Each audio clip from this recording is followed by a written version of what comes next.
dias, Gunners Collective TV. Back at it, you already know. Like a motherfucking smack addict. Buy up, buy up.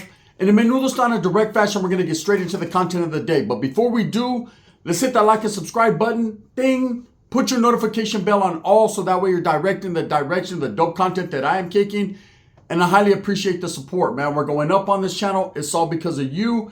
And for that, I can say I'm very humbled and I'm very much appreciative. So gracias. So I got asked a question, and I get asked this question over and over again in the lives. I get asked this question, in DMs. People that are not from the state of California, that are not even from this country, want to know certain things about the prison genre, certain things about the California community. They just want to know things, anything that they think pertains to gangs or prison, right? And something that keeps getting asked over and over again are the 1% biker gangs, are they gangs? And I'm like, well, no. Okay. And I get tired of explaining it, but I'll explain it because as viewers, man, I know without your support, I wouldn't be here, right? And, it's kind of a situation where it's almost disrespectful when they ask this question. Bikers are not considered gang members in the state of California, at least. I don't know about anywhere else around the country. I'm not there. But I know in the state of California, actually the West Coast, Washington, Oregon, California, all the way down, we're talking about southwestern states, New Mexico, Texas. These are clubs. They're not considered gangs or gang members. Now, I know the feds and the authorities and all these people might put a jacket on them, might put a different type of chaleco on them, might make them look and people perceive them as gangs or gatherings of gang members. But these are furthest from gang members. See, gang members are from the streets. You join a gang, you get jumped in or fucked in or however you get put into your particular gang, right? And you run as a pack. You run together with the Hells Angels, the Mongols, the Outlaws, the Vogels, groups like that are considered outlaw biker clubs, not outlaw biker gangs, right? These guys are brothers. They're closer than just homeboys. They're brothers. They have a club. There's club rules, club politics, and that's their business, right? They don't involve themselves in anyone else's shenanigans in business. They don't involve themselves in street gang members' business. They're not tripping off a neighborhood or a barrio unless it becomes personal and they got a personal situation or someone gets burnt in business. Then at that time, will they have to fucking rise up and handle their biz? Now, everybody knows the notorious nature of a biker, man. They're about their club, their brothers, their families, their friends, and that's it. That's all they want. They want the freedom to ride, the freedom to kick it amongst their own, those they choose to, and to be left alone with authorities meddling in their business. Now, of course, authorities see any gathering of two or more as a gang, okay? And that's what gives these people the perception of being gang members because they wear identifying colors. They wear certain, their cuts, their chalecos is what we call them in Spanish, their cuts. And because they all fly the same symbols, that symbolism right there, according to authorities and people outside that don't know better, think that they're a gang. Okay, but they're not. They're a club. Now, in anything in life, you can get caught up. Now, I know a lot of these guys that are bikers aren't into the criminal lifestyle. There are going to be some, just like there's going to be some gang members that are into it and aren't, right? Or ain't, whatever word you want to use. But at the end of the day, you got to get locked up. You have to be incarcerated. If you get caught riding your bike with your cut on, man, automatically the feds or the state police or whoever catches you is going to try to make that your club, your club's fault, even though it isn't. It's that individual's fault. He took it amongst himself to do his criminal activity. And the same thing with the gang member, man. That's why they hit you with gang enhancements. If you have a red rag or a blue rag on you, if you're wearing the predominant color of your gang, then anytime you get caught doing a crime, they're going to say it's at the benefit of that gang. I don't give a fuck what you say. That's how they were able to wiggle gang enhancements onto people. That's how my brother got a gang enhancement on a home invasion that didn't even involve gang members. Wasn't even nothing to do with the gang, but because he was a street gang member, because they looked at him and he looked a certain way, they said it was for the benefit of his gang, and that's why they hit him with the enhancement. That's how California, I don't know about other states, but California was able to adapt that law and to utilize it and to basically hit a lot of people with it. And let me tell you, man, it's like a 10-year upward departure. So you could have a crime, you can go steal a payday candy bar, but if you're wearing a red shirt and you're a Norteño, guess what, man? They're gonna hit you with that gang enhancement. That's another 10 on top of that too. It's ugly. So of course they would hit Hells Angels and other bikers with gang enhancements as well, trying to say it's at the benefit of their organization. That's how they were able to wiggle out of that. Instead of saying gangs, street gangs, and call it a gang enhancement, they now will say it's at the benefit of your organization or group or club. Okay, so with that being said, people get locked up. And here's the second part of the question. Well, who do they run with? And I've done a story like this in the past and I've talked about it. Well, it depends on your ethnicity, your race, and basically who you want to run with.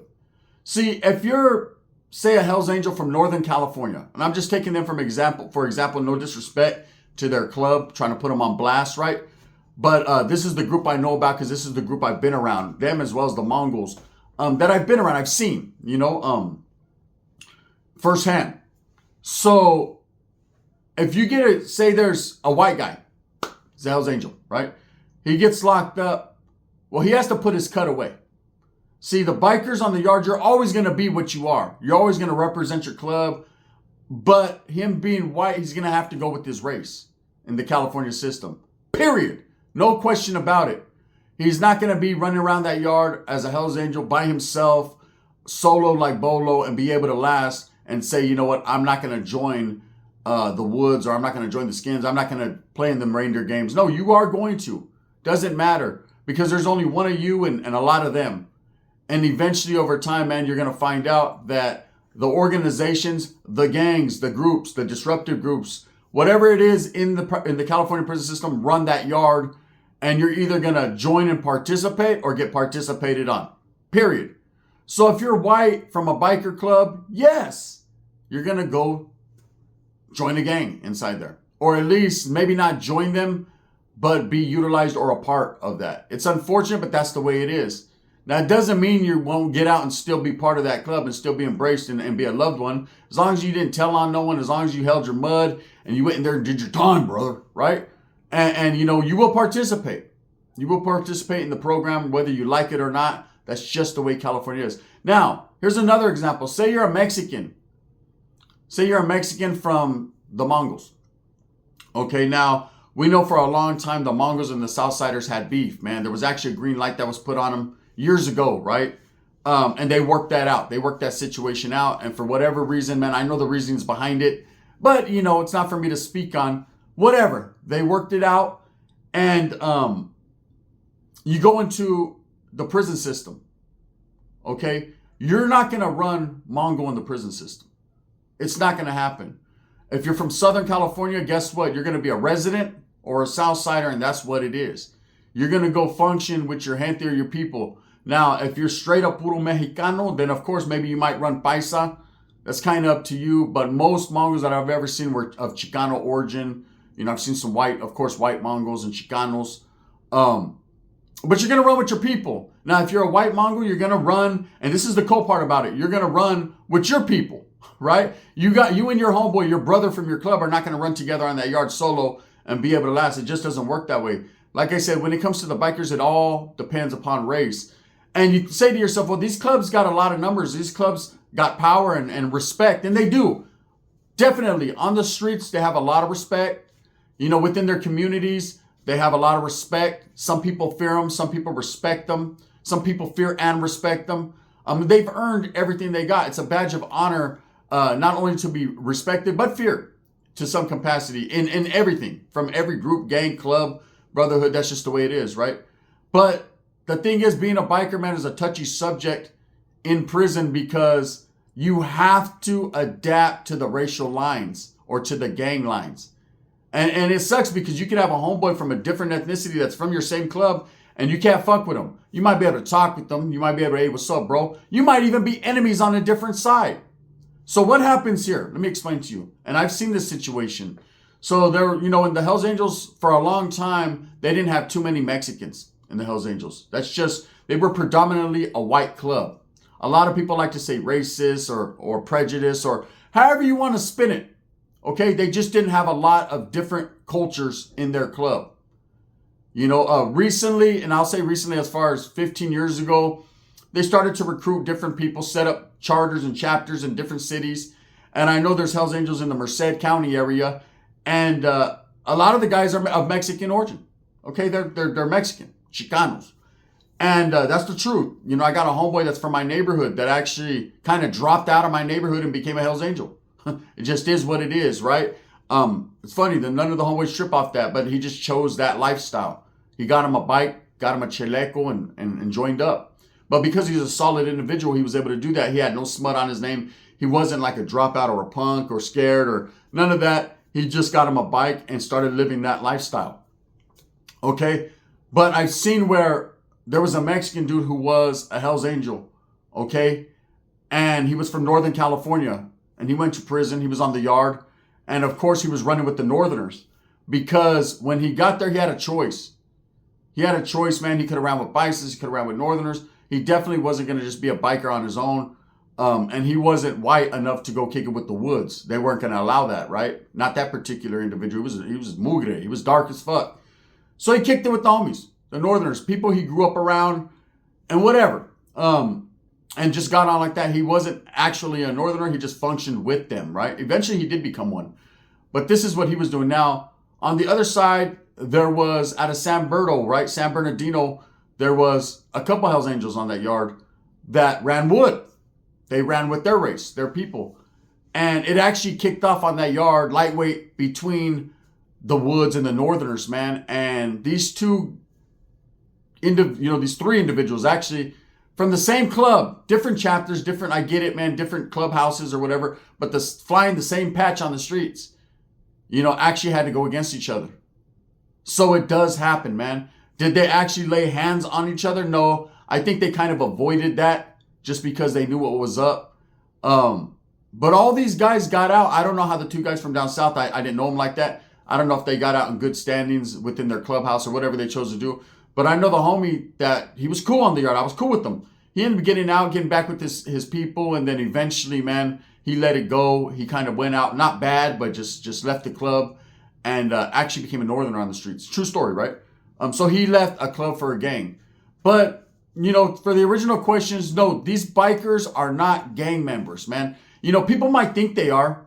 They might look the part, some of them, especially like groups like the Mongols, right? Who do have a lot of guys that look gang related and people do get the misconception that these are gang members. Some of them are past gang members. I know Doc Cavazos, who was the national president for a long time, was part of a big gang in LA, right?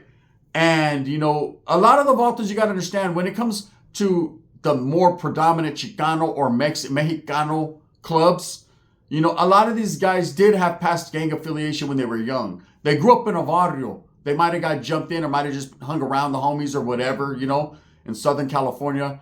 But as you grow up, you kind of come into what you're going to be, a man. A lot of the people have no choice. You grew up in a barrio, man. You're indoctrinated and educated into the gang lifestyle. And you got to understand the difference between like Northern and Southern California is in Southern California, there's generations and generations and generations. Some of these barrios have been around 100 years, so it's like you're born into it. Your jefito, your grandfather, his dad, everybody was either a Pachuco or a Cholo or Sureño or Southside or, you're born into that. And it's not like you don't have a choice because I'm sure your family wants more for you. But when that's all you're around, that's all you see, then you think as a kid, some people think that's just normal. That's what they do. So a lot of these guys start out as being from barrios, and then as they grew up, they might gravitate more towards the biker side. And, for a long time, Doc Cavazos was taking in soldiers that were ex-Southsiders or from barrios, and he was recruiting soldados, right? He was building an army, an empire of the Mongols, because at that time they were going at it with the Hells Angels. So he needed soldados. So, of course, he went back to his roots, went back to the barrios and started recruiting these guys. And, it's very alluring. It's very alluring, the biker lifestyle, the women, the riding free, the freedom, the outlaw angle. I can understand it. I've thought about it years ago. Years ago when I was gang banging and I was all in the mix, and I used to see bikers and I used to cruise by a clubhouse I'd see them partying, and you know, I never got invited into a clubhouse like that. I've been into a clubhouse, but not theirs, right? And as I'm cruising by and I'm seeing the chicks and everything that was going on, I was like, man, now that looks like canalismo right there. That looks fun. You know, here I am running around with a couple homeboys selling dope, trying to shoot us outside, right? It just that lifestyle seemed more like, yes, more for me, but I just never went that route, right? Never got offered and never did. And that's just what it is. You don't just get to join that lifestyle because you want to. You actually, in order to join a 1% biker club, you have to, you know, you have to be about that business, and you have to be basically, you know, someone that they take favor in.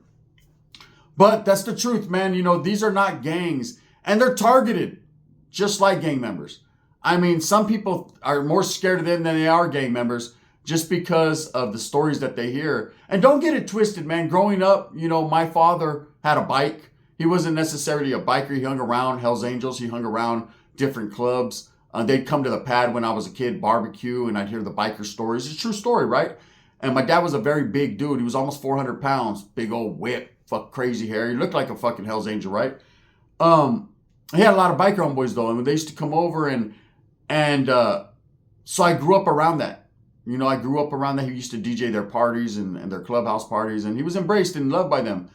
And so for me, I've always been around that mix, but I know that they weren't into the gangs. A lot of them went the biker route because they didn't want to be from gangs. They didn't like that, you know, and people look at them and think, well, they're most vicious, you know, they're more almost as vicious as gangs. Oh, don't get it twisted. I'm sure they're about their people. I'm sure they're about backing up, you know, their people. That's why when this shit went down the other day and they were talking about, oh, the Hells Angels are going to pull up on the Venezuelan gang members, I knew right off the top without even having to ask, without even having to do my homework or inquire. I just knew they don't rock like that. That's none of their fucking business. As long as no one got, their families got touched personally, or none of their clubs got fucking imposed on, none of that shit happened.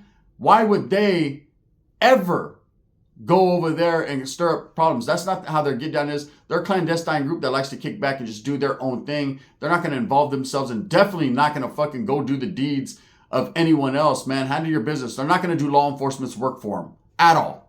You know, they're too busy trying to maintain without law enforcement putting eyes on them. So I just knew what it was. But anyways, you know, as far as, like I said, prison, yes, man, when they do go in there, they have to fall into that gang realm. It's just unfortunate that that's the way it is. But again, the California prison system is all divided by gangs and race. And you could be not a gang member and go in there. I seen a guy, man, he was a wood. He went in there, he was just a regular white guy. Banker, never once got in trouble in his life. Got in a crash DUI. One of his friends passed away. He got a vehicular manslaughter type shit, right? Got 10 years. Didn't know where the fuck he was at. Went in as a regular white dude. Got out as a fucking rabid, rabid, fucking skinhead brother. That vato was bald. Swastikas all over him. Just nuts, right? Because he made a choice. He didn't have a choice in the beginning. He had to rock with his people. But he didn't have to become a skinhead, but he started to hang around. He got a celly. And that's what I'm saying. Life's all about choices, and you never know what life may bring. You know, it's as simple as getting a celly that you're feeling, and then he starts to educate you and indoctrinate you into his philosophies and the way he's going. And next thing you know, this motherfucker come out, swastikas on his eyelids, all crazy. Like, bro, he wasn't like that. And now he's fucking hating Northerners. He's hating blacks. He's hating. I'm like, wow. You know, he went from, hey, bro, what's up? How you doing? Oh, I'm good, right? You need a little shot of coffee, brother? I got you on the unders, right? To, fuck your coffee, brother. I'll fucking kill you, Norteño. I was like, God damn. Motherfucker, go hit someone else then with a car, stupid. Right? And that's just how it is. Anyways, back to the bikers, man. I got a lot of respect for bikers. Like I said, I grew up with my father functioning around them. And no, they are not gang members. No, they are not a gang. You know, don't ever get it twisted. You know, they take that highly as disrespect. They're a club. They should be treated with respect, just like anyone else, man. A lot of these guys are, you know, they might look rough and tough, all tatted down, and you know, that's the biker look. But doesn't mean that they're a gangster or an outlaw. They might be from an outlaw club, but man, some of them are just 9-to-5ers, just doing their thing. They like to ride. They like to be around their brothers. They like that atmosphere. Like I said, just because someone looks a certain way, don't judge a book by its cover. I got homeboys that are all blasted back, man. They wouldn't squash a cucaracha. And believe me, I know they got a lot in their house. They just wouldn't, right? just because you have that look doesn't mean you got people shook. You know, it just is what it is. So I hope I answered that question, man, to the best of my abilities. Again, man, I have been on yards, seen Mongols, seen Voggles. I did one time. The one time I did see it go down was I seen I think it was a Hell's Angel and a Voggle go at it. Two older white dudes, just one was big and in a wheelchair, right? He was a Voggle. And he was from San Bernardino area. And I think, yeah, it was San Bernardino area. And there was a Hell's Angel from Turlock, California, right? And these dudes just used to mean mug each other, right? They were in the gym. We were in the gym in Jamestown, man. And the Hell's Angel rocked his shit. And that dude was in a wheelchair. He still rocked this shit. They were on their biker shit. They were, you know, they were woods. They were supposed to be cool, but they just didn't get along. And they, Hell's Angels, brother, right? And they did their thing. Anyways, that's the only thing I've ever seen. But yeah, they're going to run with their own race. If you're Mexican, you're going to run with Mexicans, whether it's north, south, or paisas. Whites, there's your option. And that's just it, man. And it's crazy that you could be from the same, you could actually be from the same club. But if you guys happen to fall into different categories in prison, you might have to kill each other. Thumbs up or thumbs down. Heavy's going to be the head that wears the crown. I'm going to continue to strive, struggle, and strive for what I truly believe in, and that's the betterment of all people. I hope I answered your questions. Bang, bang.